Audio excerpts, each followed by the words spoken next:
Today, we're going to talk about the most powerful currency of all time, the dollar. This topic is key to understanding the geopolitical dynamics of power in the world we live in today. Let's make it clear right away that we're talking about the US dollar. To truly grasp its relevance, it's essential to explore its impact and influence on political and economic relationships, as well as the role of currencies worldwide on the international stage. It's important to emphasize that the US dollar is not just a national currency significant to the United States, but also a cornerstone of the global economic and financial system. Since the end of World War II, it has served as the world's primary trading and reserve currency, profoundly shaping all economies. This content aims to provide a detailed analysis of the real history of the dollar, its geopolitical impacts, and the reasons behind its supremacy, making it the most powerful currency in the history of the world as we know it. In addition, we'll reflect on the current challenges the dollar faces and the potential changes in the global economic landscape. Is the dollar losing its strength, as many claim? If so, what alternatives could take the place of the planet's strongest currency? Could it be the Chinese yuan? To understand all this, we need to start with the history of the dollar, which begins long before it became the dominant currency we know today. In the early days of American colonization, there was no national currency in the territories of the 13 colonies. The colonists depended on the British pound, shillings, and foreign coins, but these were in short supply.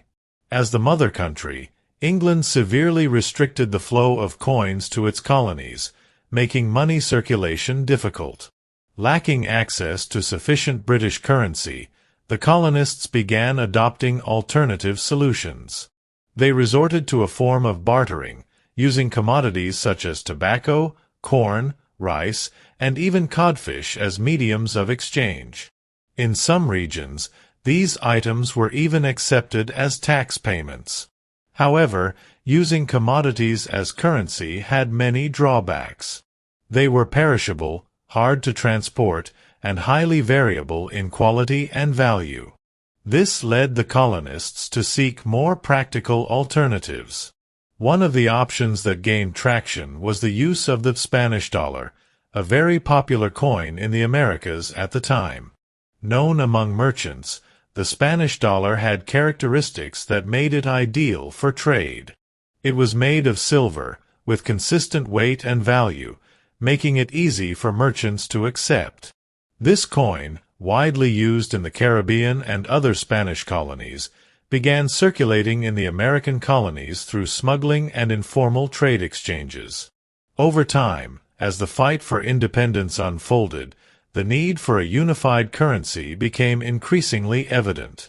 During the War of Independence, the 13 American colonies faced enormous financial difficulties.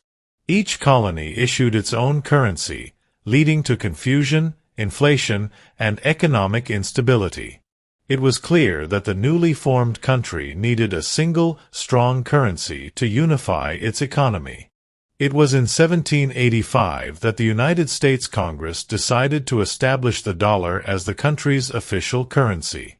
Inspired by the Spanish peso, the dollar was designed to bring consistency and stability to the American monetary system.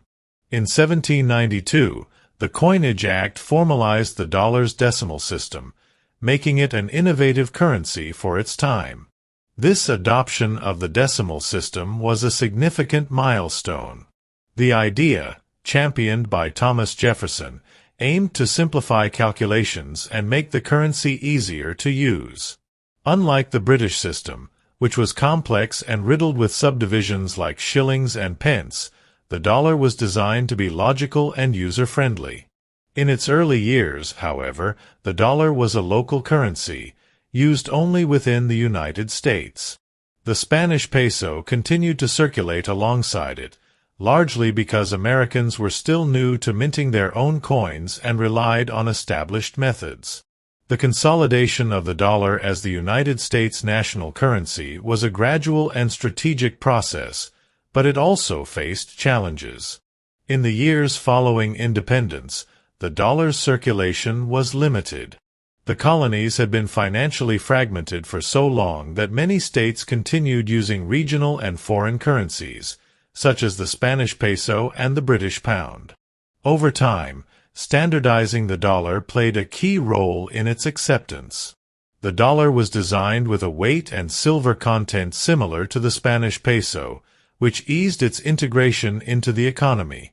Another critical aspect was the introduction of the decimal system, as mentioned earlier. This format not only simplified commercial calculations but also represented a clear break from the British system of pounds, shillings, and pence. Even so, the United States was still learning how to mass-produce coins and relied on rudimentary technologies and methods. Because of this, the Spanish peso continued circulating alongside the dollar for many years. This was so common that even the dollar symbol, the famous dollar sign, dollar symbol, was inspired by the symbol used to represent Spanish pesos, PS. Another hurdle was building trust in the new currency. Establishing a national mint and issuing coins in silver and gold were important steps, but the transition took time. The economic uniformity provided by the dollar also had political implications. A unified monetary system helped create cohesion among the states and facilitated the development of an integrated economy.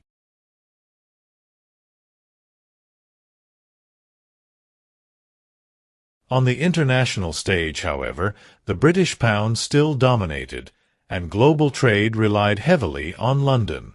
The story of the dollar as a global currency would begin to unfold later, but its consolidation as a national currency was the first step toward that prominent role. Of course, the rise of the dollar isn't just an economic story. It's deeply geopolitical as well. Here's an aspect that often goes overlooked. The power of a currency is directly tied to the political and military strength of the country that issues it.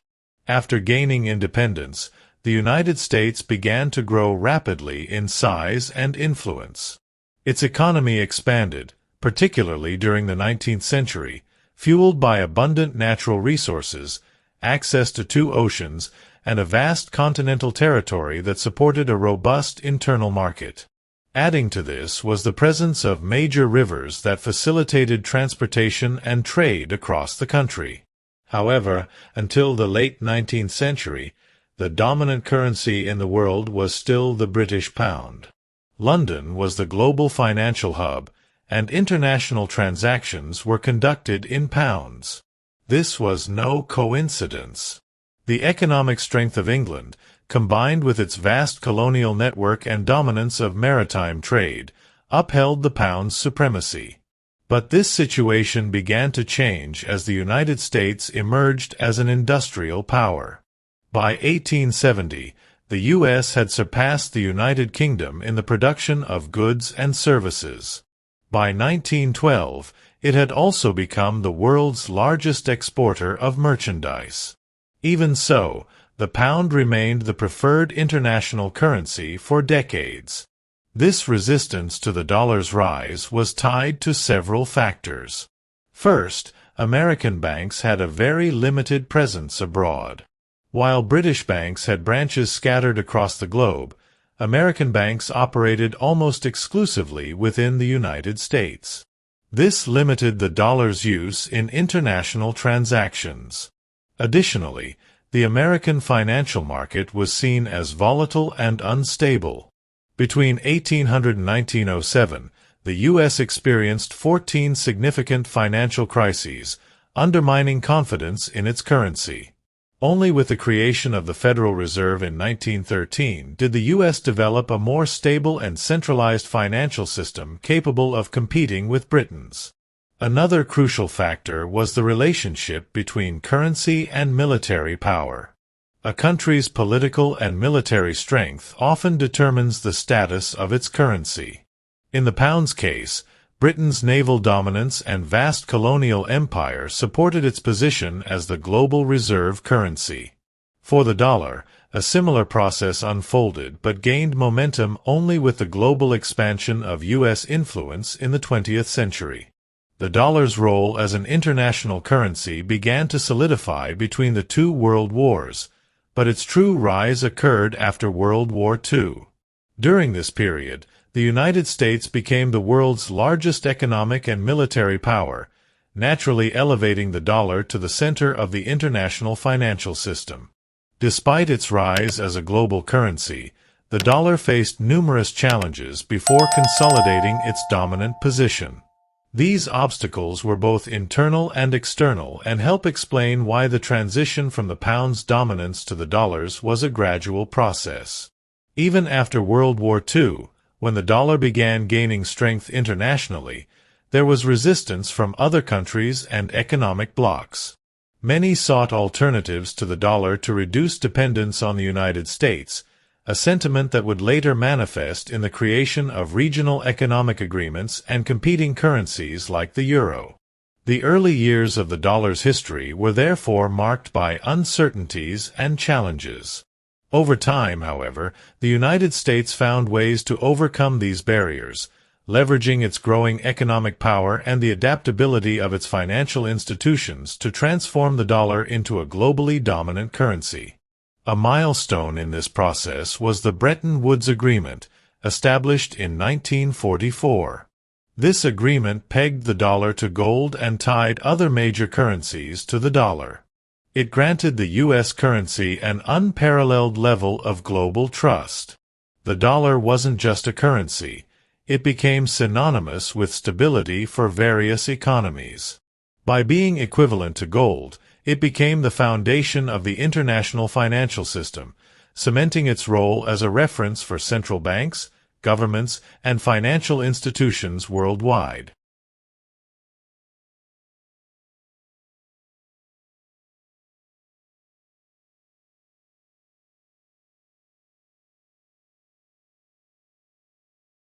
The experience of the two world wars and the subsequent Great Depression demonstrated the need for international cooperation to prevent future global economic crises. For these reasons, the Bretton Woods Agreement was seen as a mechanism to foster such cooperation and prevent competitive currency devaluations. The United States' post-war position of strength, both economically and militarily, greatly influenced the acceptance of the agreement by the major economies of the time. From that point on, the dollar was adopted as the world's primary reserve currency. Central banks around the globe began accumulating dollars to stabilize their economies and facilitate international transactions. This practice afforded the United States a unique privilege: the ability to issue debt in its own currency and finance its deficits more affordably than other nations. Moreover, the dollar became the leading currency for international trade. Global contracts, especially in commodity markets like oil and gas, were priced in dollars. This created a constant demand for the currency, further reinforcing its relevance. Over time, the dollar also became the standard for international loans and financing, with financial institutions worldwide using it as a reference for interest rates and risk calculations. The dollar's dominance in the international system is so pronounced that economic crises in the United States often have global repercussions. When the dollar strengthens, emerging economies dependent on dollar-denominated financing face challenges, while its devaluation can benefit exporters. As we've seen, the relationship between currencies and international trade has always mirrored global power dynamics. The dollar became the preferred currency for commercial transactions because it symbolizes stability and trust, qualities directly tied to the economic, political, and military strength of the United States, home to the world's most powerful armed forces, as discussed in another piece on this channel. With the rise of globalization, the dollar further cemented its role as the primary medium of exchange in commodity markets like oil, metals, and agricultural products. This position was not only achieved through U.S. economic strength but also by the trust the American financial system inspired. Trust in a currency is essential for international trade. Countries and businesses favor currencies that offer predictability, broad global acceptance, and robust financial systems. Throughout the 20th century, the dollar stood out precisely because it met these demands. On the other hand, the Chinese yuan, often mentioned as a potential competitor to the dollar, struggles to establish itself as a reliable alternative for reserves and international transactions. A lack of transparency and centralized control under an authoritarian regime creates distrust among countries seeking stability and economic independence. However, global dependence on the dollar also brings vulnerabilities. Crises in the United States tend to have outsized effects on economies worldwide. In response, many countries have sought ways to diversify their reserves and financial operations, as seen with BRICS nations exploring alternative partnerships and agreements. This scenario highlights how geopolitics and the global financial system are deeply interconnected, with economic and strategic interests shaping long-term decisions. From its origins as a local currency to its current status as a global reserve currency, the dollar reflects the economic, political, and military strength of the United States. Yet, like the great currencies of the past, the dollar's supremacy also faces challenges and uncertainties. Today, the dollar remains the primary reserve currency and the foundation of international trade. It is likely to retain this position for decades unless a more stable and reliable alternative emerges. Could Bitcoin be that alternative? Technological advancements raise new possibilities for the future of the international monetary system. Despite these potential disruptions, the dollar still holds an undeniable strategic advantage. Global trust in the American economy, the strength of its financial institutions, and its unparalleled military power remain fundamental to its dominant position. However, the future is always uncertain, and history has shown that no economy holds its supremacy forever. Therefore, reflecting on the geopolitics of the dollar is not just about the past or present, it's about how the balance of global power might shape the future. One thing is certain. As long as the United States remains at the top, the dollar will continue to influence not only the global economy but also political decisions and the balance of power worldwide. The story of the dollar is, above all, a story of how power shapes money, and how money shapes power. If you enjoyed this content, don't forget to leave a like and subscribe to the channel right now. That way, you won't miss the continuation of this series, where we'll dive even deeper into the impacts and influence of the most powerful currency in history.